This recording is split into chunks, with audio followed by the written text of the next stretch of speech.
বাংলার আবহাওয়া পাল্টাচ্ছে, তাই তো?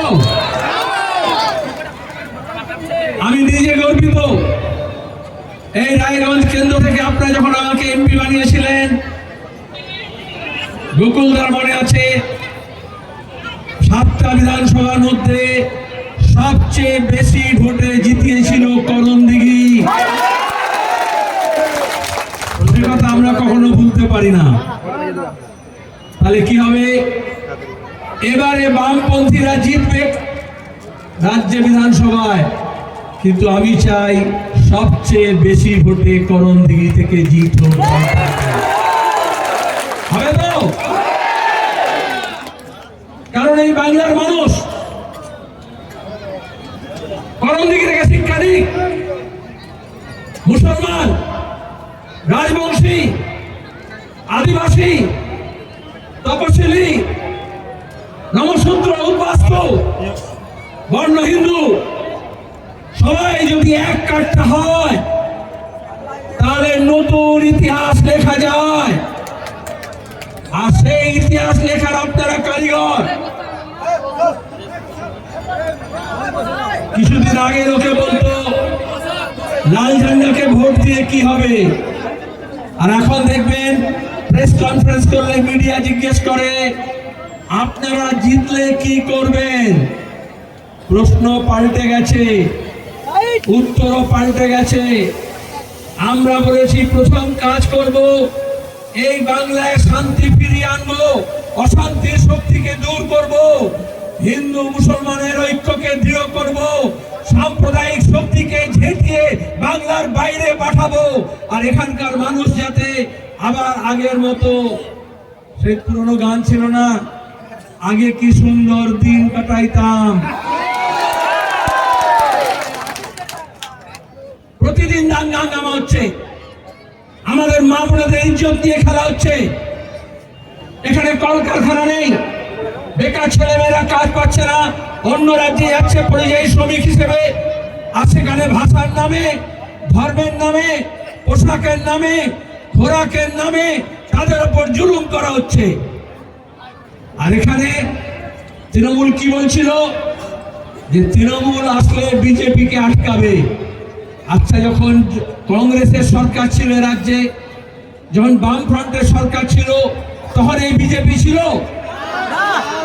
এই আরএসএস ছিল, তাহলে কোত্থেকে এলো? মমতা ব্যানার্জি খাল কেটে কুমির আনার মতো করে বিজেপিকে নিয়ে এসছেন। তাই এবার যখন বিদায় করতে হবে, মমতা মোদি দুটোকেই একসঙ্গে বিদায় করতে হবে, কারণ একে অপরের পরিপূরক।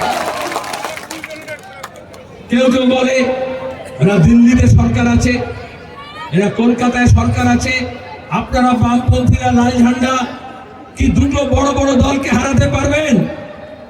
আমরা বলি এই বাংলার মানুষ ইংরেজকে তাড়িয়েছিল।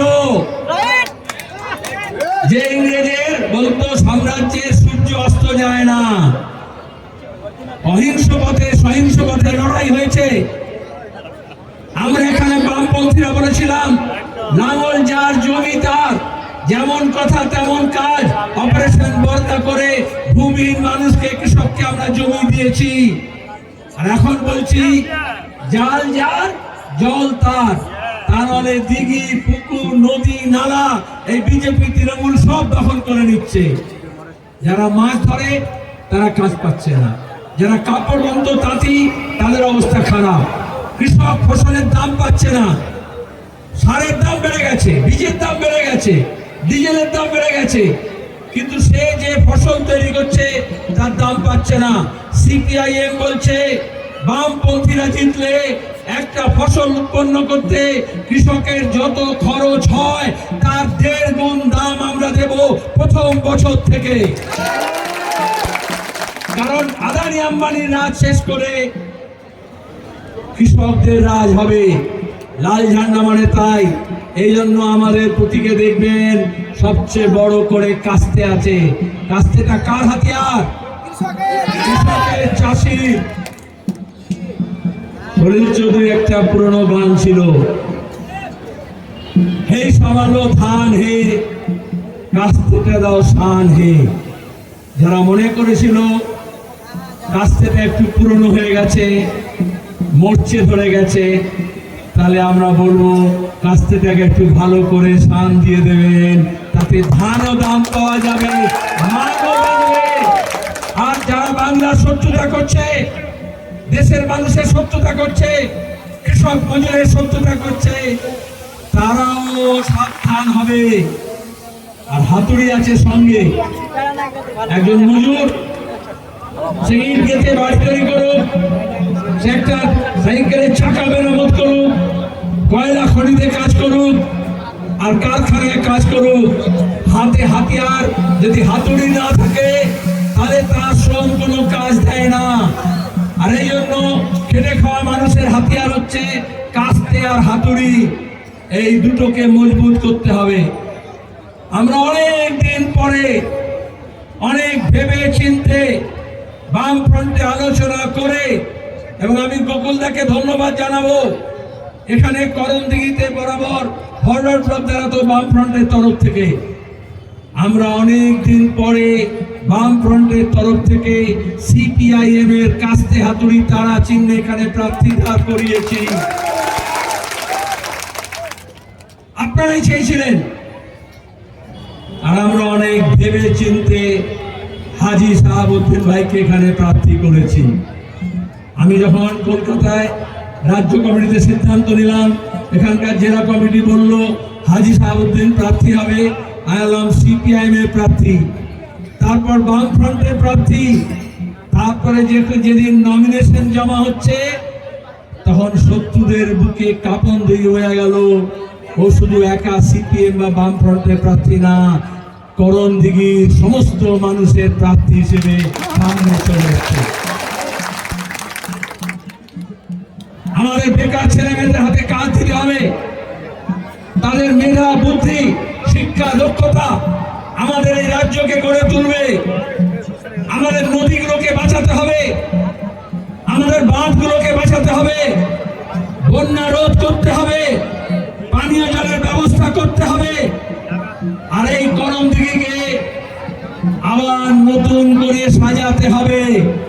আপনারা জানেন, আমি যখন এমপি হয়েছিলাম, এখান থেকে পার্লামেন্ট পর্যন্ত আপনারা সবাই লড়াই করে তবে আমরা এই ডালখোলা বাইপাস আর এই 4 লেনিং কেড়ে নিয়ে এসেছিলাম, কিন্তু এখনো ভেতরে বোতলবাড়ি থেকে যে রাস্তা ঢুকি আমরা বেঙ্গল টু বেঙ্গল রাস্তা, তার অবস্থা ভালো না। তাহলে ওই রাস্তাটাকে ভালো করতে হবে, ব্রিজগুলোকে নির্মাণ করতে হবে, ভালো করতে হবে। যারা মানুষের সঙ্গে মানুষের ব্রিজ ভেঙে দেয় তারা কখনো রাস্তার ব্রিজ বানাতে পারে না। আমরা যেরকম হিন্দু মুসলমান রাজবংশী আদিবাসী তপশিলি তাদের মধ্যে পুল তৈরি করি, সাঁকো তৈরি করি, এরকম একটা এলাকা থেকে আর একটা এলাকা, নদীর এক পার থেকে আর এক পার আমরা জুড়ে ব্রিজ তৈরি করব। এই যে বিদ্যুতের দাম বাড়ছে, আমরা বলেছি আমরা সরকারে আসলে প্রথম 100 ইউনিট মাফ করব, কোনো বিল দিতে হবে না। আর পরের 100 ইউনিট হাফ করব। কিন্তু এই মাফ করা হাফ করা তখনই হবে যখন আপনারা করণদিঘি থেকে বিজেপি আর তৃণমূলকে সাফ করে দেবেন। একটা চোর জোচ্চর মস্তান গুন্ডা ইটাহার থেকে তুলে নিয়ে এসে মমতা ব্যানার্জি প্রথমে হেমতাবাদের জেলা পরিষদে পাঠালেন, বন্দুক পিস্তল গুলি সিভিক পুলিশ মস্তানকে দিয়ে ভোট লুট করেছিল, আমরা ভুলিনি। তারপর করণদিঘিতে এসছে। এখানকার তৃণমূলের বন্ধুদের জন্য আমার মায়া হয়, যারা তৃণমূল করেছিল গৌতম পাল তাদেরকেও খেয়ে গিলে ফেলেছে, হজম করে দিয়েছে, তাই তো? এখন ও আর বউ জাল সার্টিফিকেট নিয়ে জেলা পরিষদে গিয়েছে। আমরা যেমন খাবার থেকে ভেজাল দূর করব, ভোটে জেতার পরে জেলা পরিষদ থেকে ভেজাল জেলা পরিষদ সভাপতিকে এখন বলছে বিজেপি তৃণমূলকে ঠেকাবে, তৃণমূল বিজেপিকে ঠেকাবে। এই শুভেন্দু অধিকারী এখন বিজেপির নেতা, তৃণমূলের নেতা ছিল, আর দায়িত্ব এখানে এসেছিল না? পঞ্চায়েত লুট করেছিল না? কেনা বেচা করেছিল না? মাওবাদীদের নিয়ে এসে সিপিএম কে খুন করিয়েছিল, আর বলেছিল লাল ঝান্ডা কেন, লাল কাপড়ের টুকরো থাকবে না। আর আজকে ওই শুভেন্দু তৃণমূলের ঝান্ডা নিয়ে বলেছিল, তৃণমূলের মমতার মুখ থাকতো আগে তৃণমূলের ঝান্ডায়, তারপরে ওই ঝান্ডাটা শুভেন্দু নিয়ে গিয়ে আর অমিত শাহ বসবে বলে তার চেয়ারটাকে মুছতে আরম্ভ করে দিল। মমতা বলল, ভাই আমার তৃণমূলের ঝান্ডায় আর আমার মুখের দরকার নাই। এখন দেখবেন মমতার মুখ আর তৃণমূল ঝান্ডায় লাগায় না, কোন মুখে লাগাবে? কিন্তু অত অহমিকা দেখাতে নেই, বলেছিল লাল ঝান্ডা থাকবে না। এই করণদিঘির ফুটবল মাঠে এসে দেখে যাক লাল ঝান্ডা কাকে বলে, আর লাল ঝান্ডার মানুষের শক্তি কাকে বলে। শুধু ঝান্ডার এই পাতলা কঞ্চি থাকলে হবে না, ডান্ডাকে একটু মোটা করতে হবে, মজবুত করতে হবে। কোন নেতার হাতে পায়ে তেল লাগাতে হবে না, ঝান্ডার ডান্ডায় একটু তেল মাখিয়ে রাখবেন। বলে বাইরে থেকে নিয়ে আসছে বিজেপি, বিহার থেকে নিয়ে আসবে, তৃণমূল বাইরে থেকে মস্তান নিয়ে আসবে। পুরনো ববি সিনেমার একটা গান ছিল, ভোটের দিনে জওয়ান ছেলে মেয়েদের এমন পাহারা বসাতে হবে, সীমানা এলাকা একদম ঘিরে রাখতে হবে, যাতে বাহার সে কোই অন্দর না আ সকে। দেখো আমার সঙ্গে বলবেন, বাহার সে কোই অন্দর না আ সকে। আর যদি কেউ চলে আসে টাকা পয়সা মদ মাংস বিরিয়ানির লোভে, তাহলে अंदर से फिर बाहर न जा सके। তাই তো समझदारों के लिए सारा काफी है। বাইরে থেকে যদি কোনো মস্তান নিয়ে আসে, সেইটা হাট থেকে নিয়ে আসো, রায়গঞ্জ থেকে নিয়ে আসো, আর বিহার থেকে নিয়ে আসো, বিজেপি আর তৃণমূল আসো, তাকে করণদিঘিতে জমা করে দিতে হবে, যাতে আর ফেরত না যেতে পারে। আমরা ভোট লুট আটকাবো। তৃণমূল কংগ্রেস মস্তানি করে, গুন্ডা করে স্কুলের মাদ্রাসার ভোট, কোঅপারেটিভের ভোট, পঞ্চায়েতের ভোট, পুরসভার ভোট লুট করেছে। বিজেপি কি করবে? বিজেপি দেখে অত খুচরো ভোট লুট করা অনেক ঝামেলা, তার চেয়ে ইসিআই কে দিয়ে, ইলেকশন কমিশনকে দিয়ে গোটা ভোটার লিস্টটাকে লুট করে দিয়েছিল। আমরা গিয়ে ধর্ণা দিয়েছিলাম, মুর্শিদাবাদে মুস্তারি বানুকে দিয়ে আমরা কোর্টে কেস করেছিলাম, এবং এখনো বলেছি, আজকেও সুপ্রিম কোর্টকে বলা হয়েছে ভোটের একদিন আগে পর্যন্ত যাদের নাম বাদ গেছে, যারা সার্টিফিকেট দিয়েছে বাপ ঠাকুরদার আমল থেকে এই মাটিতে জন্মেছে, এখানেই আছে, তাদের কারো নাম বাদ দেওয়া যাবে না। এসআইআর নামে ভোটার লিস্ট লুট করা যাবে না। যখন সিপিএম ছিল, বাম ফ্রন্ট ছিল, তখন কি ভোটার লিস্ট ছিল না? তখন কি রোহিঙ্গিয়া, বাংলাদেশি, জেহাদি এইসব নাম দিয়ে ভোট কাটার চেষ্টা করেছে? তাহলে এখন কেন করলো? কারণ নবান্নতে যদি চোরটা বসে যায়, তাহলে নির্বাচন কমিশন ও নির্যাতন কমিশন হয়ে যায়। এত বিজেপির হিম্মত কখনো ছিল না। মমতা যখন থেকে 14 তলায় বসেছে, বিজেপির হিম্মত বেড়েছে। তাই বাংলার মানুষ বলছে বিজেপিকে আটকাতে কোনো 56 ইঞ্চি না। বুঝতে পারছেন 56 ইঞ্চি কাকে বলে? কাকে বলে? অদ্ভুত কথা জানেন, এই মিডিয়াগুলো এরকম হয়, যেটা যা নয় সেটা প্রমাণ করে। যেমন বললো না 56 ইঞ্চি ছাতি, যেমন মমতা সবচেয়ে বড় চোর, বললো সততার প্রতীক।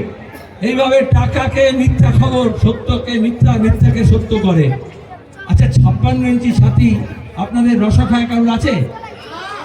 রুদেলে আছে? ডালখোলায় আছে? কোন মানুষের ছাতি 56 ইঞ্চি হয়? আরে গন্ডারের হয়, হাতির হয়, কোন বুড়ো শুয়োরের হয়, কোন মানুষের 56 ইঞ্চি ছাতি হয় না। কিন্তু মিডিয়া লিখে দিল আর লোকে বিশ্বাস করলো। তখন বলেছিল তৃণমূলের এত গুন্ডামি, মস্তানি, লুট, ধর্ষণ, খুন, চুরি, তোলাবাজি, কালোবাজারি, কয়লা পাচার, গরু পাচার, বালি পাচার, তাহলে কি হবে? বলে 56 ইঞ্চি উঠবে। 14 থেকে 11 বছর বিজেপি সরকার আছে, তৃণমূলের চোরচোরটাদের ঢুকেছে, নারদা সারদা থেকে শিক্ষক নিয়োগের দুর্নীতি থেকে সব চোরচোরটারা জামিন পেয়ে গেছে। আর যারা ভোটার তাদের বলছে বিচারাধীন। আরে যে মন্ত্রীর ঘর থেকে টাকা বেরোলো সে বিচারাধীন না, যে চিট ফান্ডের টাকা খেলো সে বিচারাধীন না, আর যে ভোটার তাকে বলছে যে তুমি দেশি না বিদেশি। আমি বলি ইলেকশন কমিশনকে বলেছি, বলে কাগজ বার করে রাখো এনআরসি করার মতো, যে তোমার বাপ ঠাকুরদা কোথায় জন্মেছিল। আমি বলি আমাদের এইসব এলাকায় আগে তো বড় কবরস্থান ছিল না, ডাঙ্গাতে এই বাড়ির উঠোনের পেছনে কবর দেওয়া হতো। সেই কবর থেকে এক মুঠো মাটি বার করে যদি ডিএনএ করা হয় টেস্ট, তাহলে 14 পুরুষের ইতিহাস আমাদের এই বাংলার মাটিতে লেখা আছে। জ্ঞানেশ কুমারকে বলেছিলাম ওই জ্ঞান পাখিকে, আপনাদের বলবো যারা ভোটের অধিকার আছে তারা ভোট প্রয়োগ করবেন, যাদের ভোটাধিকার নেই তাদের নিয়ে আমরা লড়াই করব, কারণ ওটা গণতান্ত্রিক অধিকারের কথা, মানবাধিকারের কথা। এবং সিপিআইএম জিতলে প্রথম কাজ করবে যাদের ভোটার লিস্টের নাম অ্যাডজুডিকেশনে পাঠিয়েছে, আমরা সেই সব ভোটারদের আবার ভোটাধিকার ফেরত দেব। কারণ মমতা ব্যানার্জি বিজেপির সঙ্গে মিশে গিয়ে এই কাজটা করেছে। যেমন ওয়াকফের সময় করেছে, মনে আছে, বলেছিল ওয়াকফ নিয়ে কেউ কিছু করবেন না, তৃণমূলের নেতাদের বলেছিল যে আমার থেকে খারাপ হবে না যদি ওয়াকফ নিয়ে কেউ মিছিল করে। তারপরে চুপি সারে সব মোদির খতিয়ানে জমা করে দিয়েছে। ওবিসি আমরা চালু করেছিলাম 10%, 7%, 17% অনগ্রসর শ্রেণীর জন্য, কিন্তু মমতা ব্যানার্জি আরএসএস চায় না বলে সেই ওবিসি এর রিজার্ভেশন শেষ করে দিয়েছে। আর এখন এসআইআরও দেখেছেন, তাহলে আরএসএস যা চায় তৃণমূল তাই করেছে। সেজন্য আমাদেরকে এই দুটোকে একসঙ্গে বিদায় করতে হবে এবং করণদিঘি পথ দেখা, উত্তর দিনাজপুর পথ দেখা, উত্তরবঙ্গ পথ দেখা। প্রথম ফেজের নির্বাচন 23 তারিখ, মর্নিং শোজ দ্য ডে। 23 তারিখের ভোটে আপনারা এমন করে ভোট দেবেন যাতে 29 তারিখে যাদের ভোট আছে তারা বার্তা পেয়ে যায় যে লাল ঝান্ডা আসছে, বাংলায় বামপন্থার পুনরুত্থান হচ্ছে, বিজেপি এবং তৃণমূলকে দাঁড়িয়ে লাল ঝান্ডা আরো মজবুত হচ্ছে। 4 নম্বর বোতাম আছে, শেষ কথা এটা বলবো, তাই তো হাজী সাহাবুদ্দিনের নম্বর 4। এমন করে বোতাম টিপবেন সবাই বাউন্ডারি হাঁকাবেন, একটা করে বোতাম টিপবেন 4 নম্বরে। হাজী সাহাবুদ্দিন শুধু জিতবে না, বিজেপি আর তৃণমূল দুটোকে করণদিঘির বাউন্ডারির বাইরে করে দেবেন।